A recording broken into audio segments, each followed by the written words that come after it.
will be set up.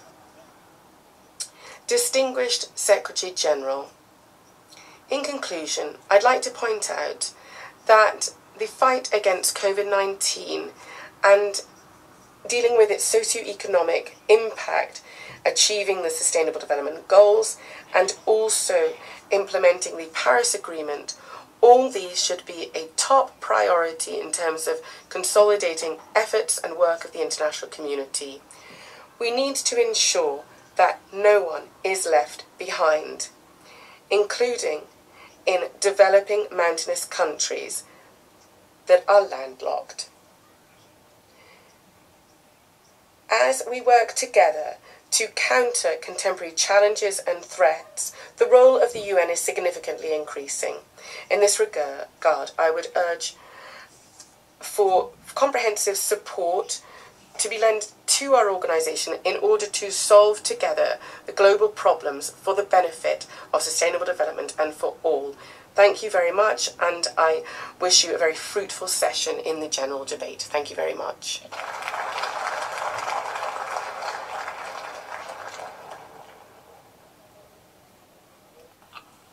On behalf of General Assembly, I wish to thank the President of Czech Republic for the statement just made.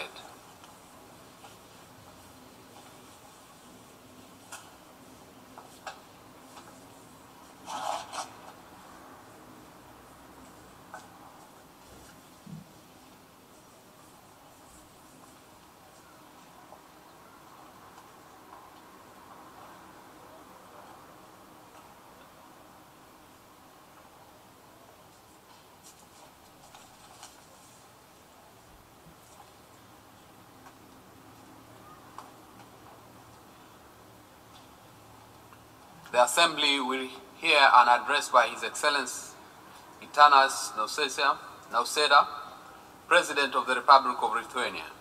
I request the protocol to escort His Excellency.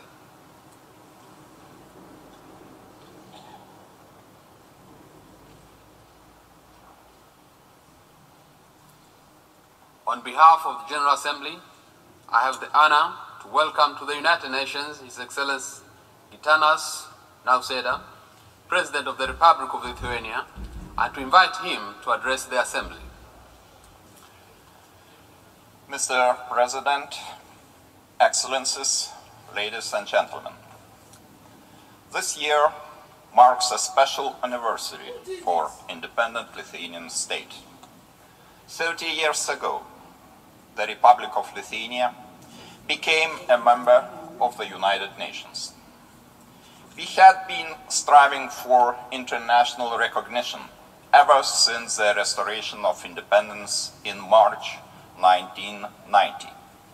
Membership in the United Nations has made Lithuania a full-fledged member of the international community.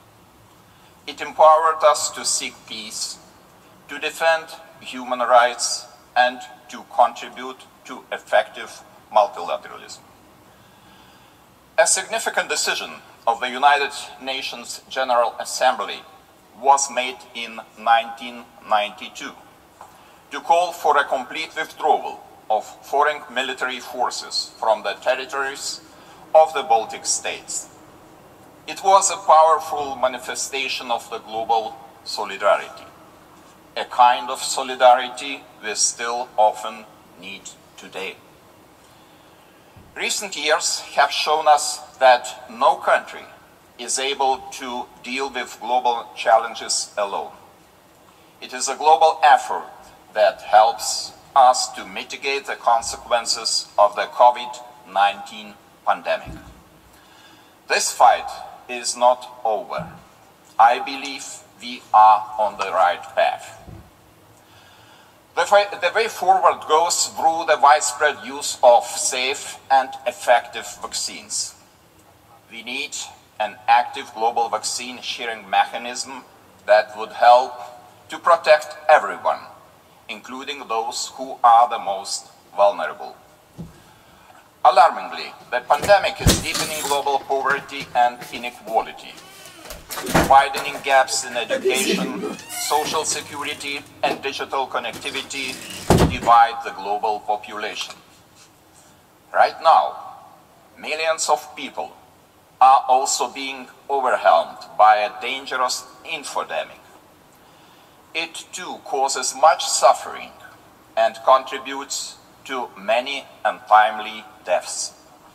Therefore, I would like to congratulate the efforts of the United Nations, especially by Verified Campaign, in fighting misinformation and disinformation.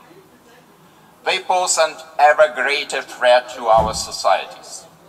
To counter various kinds of manipulations, we need a holistic approach and concrete new ways to get better in detecting, analyzing, and exposing disinformation.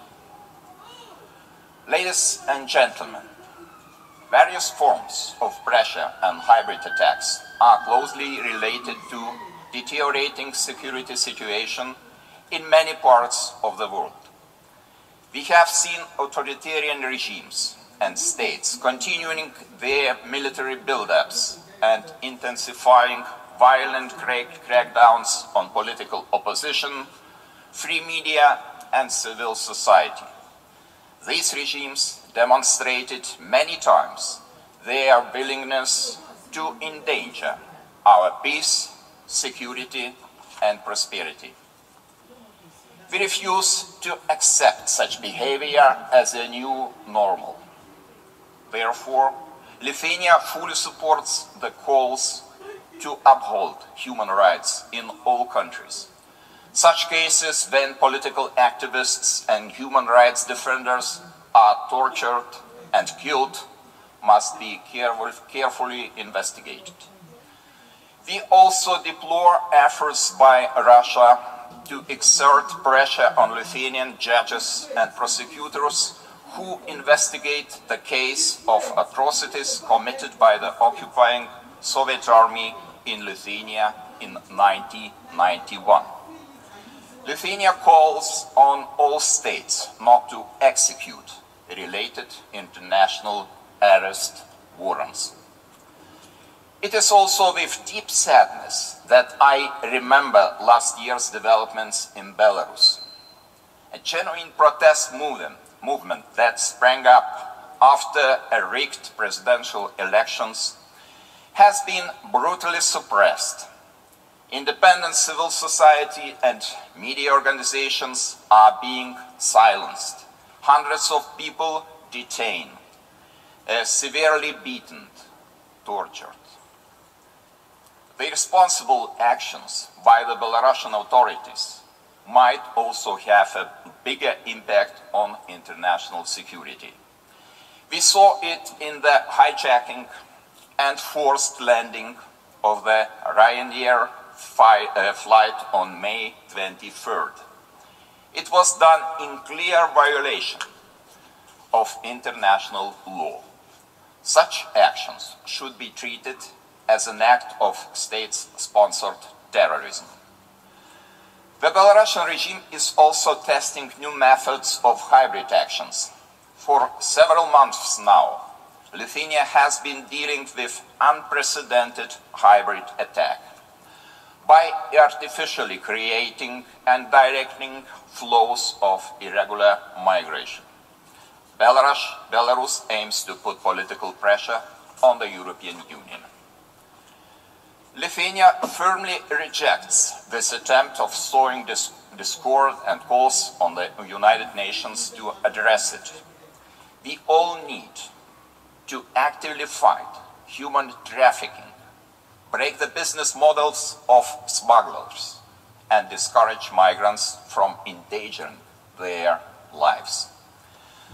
There must be serious discussions on how to prevent a country to use irregular migration to make pressure on another country. We must make it clear that people should not be used as tools. Furthermore, Belarus has recently generated yet another outrage by starting the commercial exploitation of an unsafe nuclear power plant close to the Lithuanian border. by ignoring numerous worrying incidents and failing to comply with basic international safety standards, the Belarusian regime has once again shown a complete lack of a sense of responsibility. I believe that it would be a colossal mistake to treat such violators on the same footing as climate-friendly producers who respect environmental and nuclear safety rules. Solving the issue of the Belarusian nuclear power plant is crucially important for our environment and a matter of safety for all the people of Europe.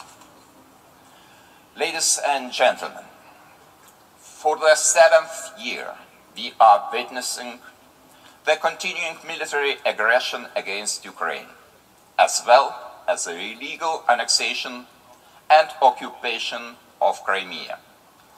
These actions violate international law, the Charter of the United Nations, as well as the provisions of the Helsinki Final Act. They should be condemned universally. We must reinforce the policy of non-recognition of the occupation and annexation of Crimea. It is also extremely important to protect the rights and freedoms